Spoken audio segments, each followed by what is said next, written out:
Yo, it's E-Dub on the microphone. My style be Electra. I'm the male Sil Roan. Homes walk around. Yeah! Well, guys, today, I just got back from trick-or-treating. I'm actually going to be a human resistance band for Halloween. I just got in from trick-or-treating.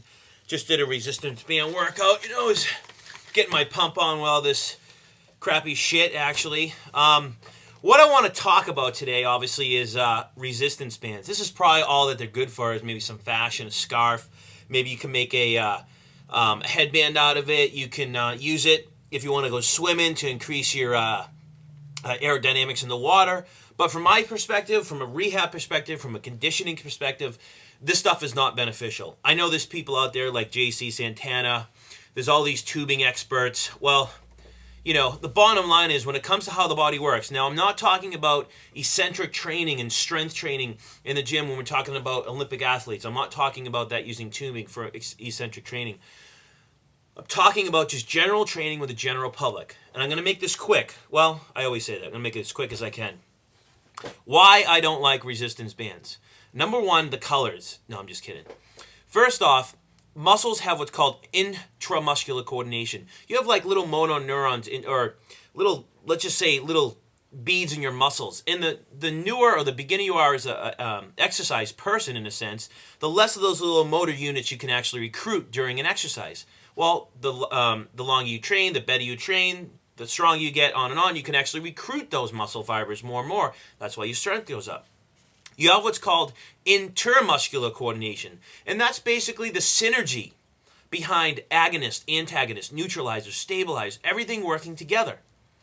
The better your intramuscular coordination, right, the better your intermuscular coordination, and vice versa.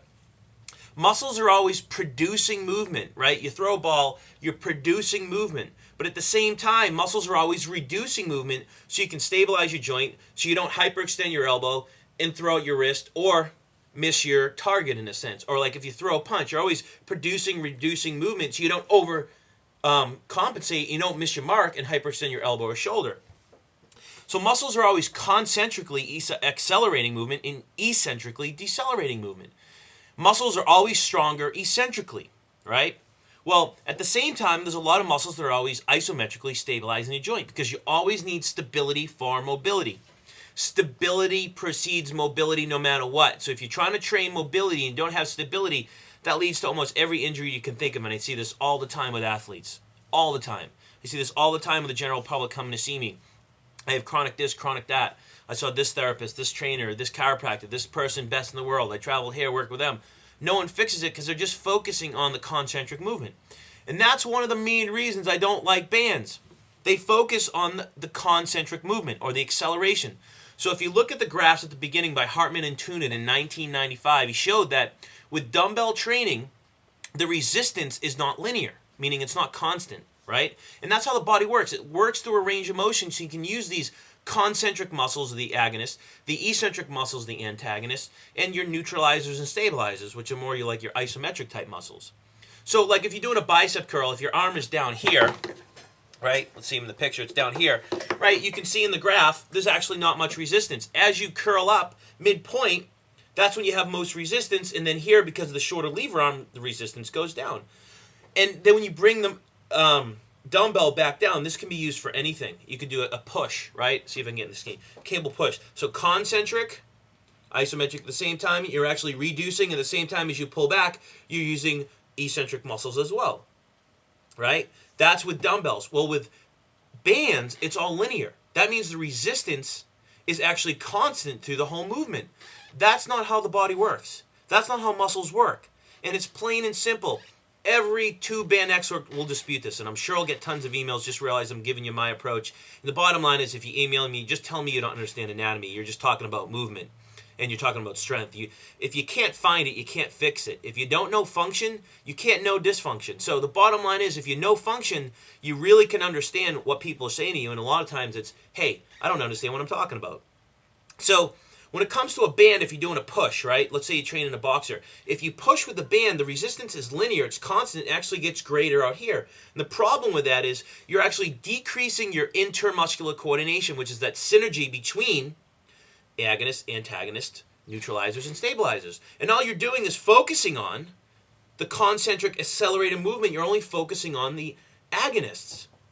So the problem with that is if you always train for concentric acceleration or producing a movement, you reduce the amount of deceleration in the joints, the amount of stabilization in the joints, which can lead to injuries, instabilities, impingement syndromes, arthritis. And at the same time, think of a boxer. When a boxer throws a punch, they basically from here generate their force from here, right? Muhammad Ali said if someone was this close, he could actually knock them out. They generate their force from here.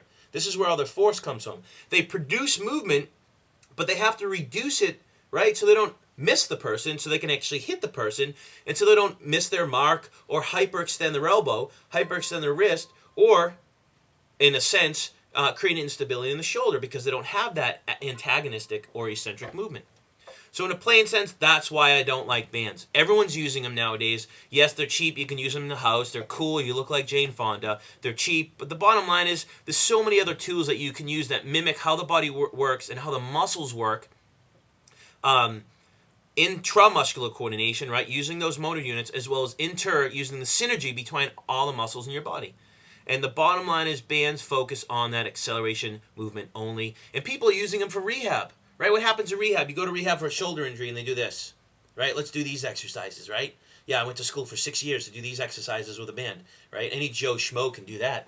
It's crap. Because most people that have that rotator cuff injury or instability, you're loading them at end range resistance, right? Increased resistance, you're loading them. And at the same token, they have an instability and you're increasing mobility. And you need stability for mobility. So there in itself, I can name about 10 things wrong with that. Creating a shoulder problem, teaching your body not to use that synergy between all those muscles during movement, which leads to more shoulder problems. Overloading the SC joint, overloading the AC joint, creating degeneration, creating altered scapulohumeral rhythm.